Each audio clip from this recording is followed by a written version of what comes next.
जब हमारी क्रेडिबिलिटी दुनिया में बर्बाद हुई, जब दुनिया ने हमें तस्लीम कर दिया कि इंडिया में टेररिज्म हम कराते हैं। दूसरी बात यह है कि हमने मार खाई है हिंदुस्तान से इंटरनेशनल डिप्लोमेसी में। जो हम कहते हैं इंडिया इधर आइसोलेट हो गया, India is not isolated, India is very powerful. सारा ब्लू चिप कंपनी का जो सीईओ है वो इंडियन बेस्ड है। जिस तरह अजीत डोवल ने एक सेल बना रखा है डिस्ट्रॉय ग्वादर, $1 बिलियन उसकी फंडिंग है, तो वो इस पर अगर फख्र कर सकते हैं, वो समझते हैं बहुत बड़ा काम किया है, तो वो उनको मुबारक हो। उसके बाद अफगान NDS जो सीक्रेट एजेंसी है, उसके अलावा हिंदुस्तान और रॉ, उनके अलावा BLA, और फाइनली जो आप कहेंगे ये आप क्या कह रहे हैं, आईसिस। ये नहीं चाहते कि अमेरिका छोड़ के जाए। देखिए आप फौजी कौन है? वो फौजी हैं जिन्होंने इंडिया में ट्रेनिंग ली है। अब इंडिया कभी भी नहीं चाहता है, खास तौर पे इंडिया की ये कोशिश है कि ये यहाँ पे इस तरह के हालात रहे कि पाकिस्तान और उनके दरमियान कभी अमन ना हो। लेकिन इसके साथ साथ उसके जो नए एलाइज हैं, खासतौर से अमेरिका, सऊदी अरेबिया और UAE, वो ये चाहते हैं कि इस खित्ते में हिंदुस्तान चौधरी रहे या चौधरी बने, बजाय इसके कि वो अपने सारे अंडे पाकिस्तान की बास्केट में डालते। उन्होंने जाके वो भारत की बास्केट में डाल दिए हैं।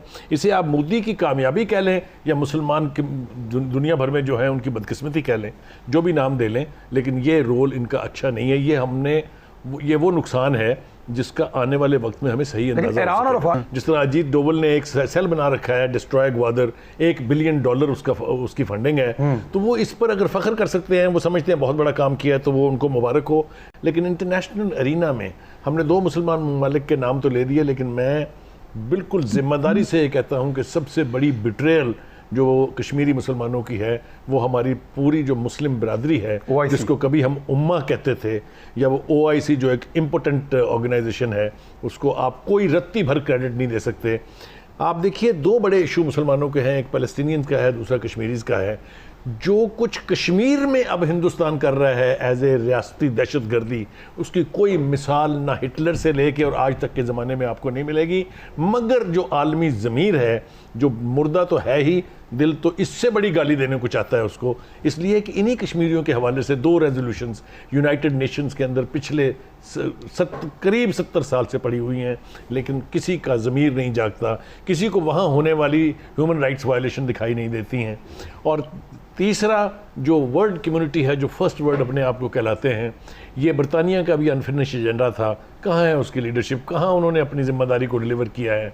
और तीसरा जो पूरी दुनिया की जो कम्युनिटी है, उसकी ये क्रिमिनल खामोशी जो है, ये एनकरेज करेगी पूरी दुनिया में वहाँ जहाँ भी रियासती जबर हो रहा है, इसको एनकरेज करेगी। You are absolutely right. हम कहते हैं इंडिया इधर आइसोलेट हो गया, India is not isolated, India is very powerful. क्यों? क्योंकि उसके इंटरेस्ट बहुत ज़्यादा हैं इन कंपैरिजन टू आवर्स। हमारा PR इज 0-0, इंडिया का PR इज 100% ओवर। उनका लॉबियस्ट अंदर बैठा हुआ है, उसका हर किस्म का आप कह लो जो पॉलिटिकल स्ट्रेटेजिस्ट है वो उधर सेनेट में बैठा हुआ है, कांग्रेस में मल्टीनेशनल कंपनीज में उनके लोग बैठे हैं हर जगह। आप बिल्कुल क्या आपने बात की, सारा ब्लू चिप कंपनी का जो सीईओ है वो इंडियन बेस्ड है। आज आपका chancellor of the exchequer England में सुनक, वो आपका इंडियन है, आपका होम सेक्रेटरी वहां का इंडियन। लेकिन जो इंडिया की इंटरनल सूरत हाल है वो उस डाउनफॉल का इशारा दे रही है, जिसकी तरफ रियासतें चली जाती हैं। NGOs दे रही हैं, गवर्नमेंट ऑफिशियली नहीं दे रही। आपने बड़ी अच्छी पॉइंट किया है, ये जो हमारी इंटरनेशनल NGOs है, हाँ जी इंडिया को ना एंटरटेन करो, इनको ना officially government of United States और any government, even the European Union, owning them. they're owning as they are owning Israel. Absolutely, and this is the international game। मैं हमेशा कहता हूं कि भाई आप ऑफिशियल एक स्टेट, आप मुझे बताएं। इंडिया ने यूनाइटेड नेशन का ऑब्जर्वर्स का ऑफिस जो है वो बंद कर दिया हुआ है 3-4 साल पहले से, और निकाल दिया हुआ है उन सबको, और इसके बावजूद भी यूनाइटेड नेशन की तरफ से इसके ऊपर कोई एक्शन नहीं हुआ। एक दूसरी बात यह है कि हमने मार खाई है हिंदुस्तान से इंटरनेशनल डिप्लोमेसी में। जो ऑफेंसिव हमने लॉन्च करना था, पर्टिकुलरली आफ्टर जब ये आर्टिकल 370 रिवोक हुआ, हम बाय डिफॉल्ट जा रहे हैं। हमारा केस कश्मीरियों का, आप जाके इसको नालायकी कहेंगे सर? इसको नाहली और नालाकी का कॉम्बिनेशन है। आप ऑल पार्टीज हुर्रियत कॉन्फ्रेंस के लीडर से अब पाकिस्तान के बारे में जज्बात पूछिए, आपको पता चल जाएगा कि क्या हो रहा है। दिस इज अनफॉर्चुनेट, और ये हम कश्मीर का केस आराम से हार रहे हैं। सिर्फ वजह यह है कि हम रिस्पॉन्ड नहीं कर रहे सिचुएशन को, जिसकी वो मुतकादिर। जब हमारी क्रेडिबिलिटी दुनिया में बर्बाद हुई, जब दुनिया ने हमें तस्लीम कर दिया कि इंडिया में टेररिज्म हम कराते हैं, हम बर्बाद हो गए टेररिज्म के हाथों। अब चीज ये है कि पाकिस्तान की क्रेडिबिलिटी इंप्रूव करने की जरूरत थी। पाकिस्तान की बात दुनिया तब सुनती जब दुनिया को यकीन होता कि भारत झूठ बोलता है, उसके झूठ आपने खोलने थे। कलभूषण जब आपके पास आया, आप हर दूसरे दिन सफाई पेश कर रहे होते हैं, जाके FATF में कानून बना रहे हैं उस जुर्म की जो आपने किया नहीं है, आपके खिलाफ एक सबूत नहीं। और कलभूषण ने हर जगह तस्लीम किया कि मैंने इतने $1000 फरां को दिए, इतने कराची में दिए। आप क्यों नहीं FATF में जाते उसके खिलाफ? आप क्यों नहीं उसकी क्रेडिबिलिटी दुनिया में खराब करते? हर चीज पे उसको पकड़ना चाहिए ताकि दुनिया में उसका इस्तेमाल खत्म हो। सबसे बड़ी चीज ये है कि आपका इंटरनेशनल डिप्लोमेसी कश्मीर पे खत्म हो गई हुई है। आपके पास Kashmir centre Brussels, Kashmir centre London, Kashmir centre Washington बंद कर दिए। आपने प्रोग्राम किया इसके ऊपर, मुझे याद है। बिल्कुल प्रोग्राम अनऑफिशियल ये एम्बेसीज थी हमारी, और हम ये वहाँ से कम से come the highest number was 42 members of parliament हम लेके आए अंदर, और कश्मीर पर डिबेट हुई। ये ऑन एन एवरीडे बेसिस था। मैस ग्रेव्स डिस्कवर हुई, एक्सपोजर किया। अब लोगों के स्लोली ट्रेंड चेंज हो रहे थे।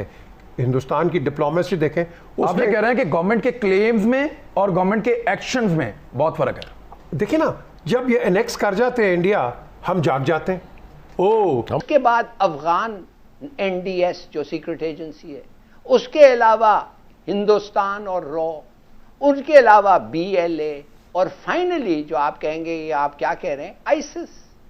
ये नहीं चाहते कि अमेरिका छोड़ के जाए, कुछ पैसों की वजह से, और माफ करिए हम ये भी कहना पड़ता है कुछ लोग हमारे मुल्क में भी हैं जो चाहते हैं कि अमेरिका ना जाए। वो कहते हैं कि अगर अमेरिका चले जाएगा तो फिर वो वही सिविल वॉर हो जाएगा और फिर पता नहीं पाकिस्तान के साथ क्या होगा और क्या नहीं होगा।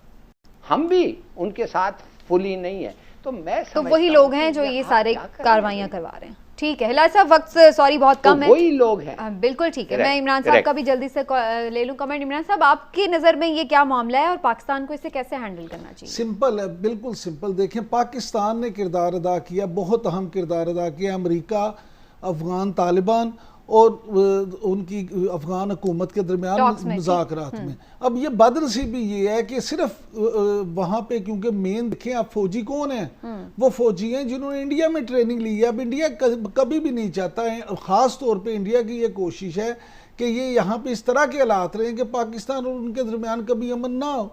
अब अमेरिका जो है वो तो चाहता है यहाँ से जाना, लेकिन जैसे लाली साहब कह रहे हैं जो लोग नहीं चाहते, तो अफगान में भी एक कुछ ऐसा तबका है जिन्होंने क्या में पाकिस्तान से लेके आज तक पाकिस्तान को कबूल ही नहीं किया। अब वो इंडिया के हाथों कठपुतली बने हुए हैं और वो सब मिलके ये कोशिश कर रहे हैं कि पाकिस्तान के साथ ऐसी छेड़छाड़ी होती रहे कि जो है पाकिस्तान को जिसका नुकसान हो।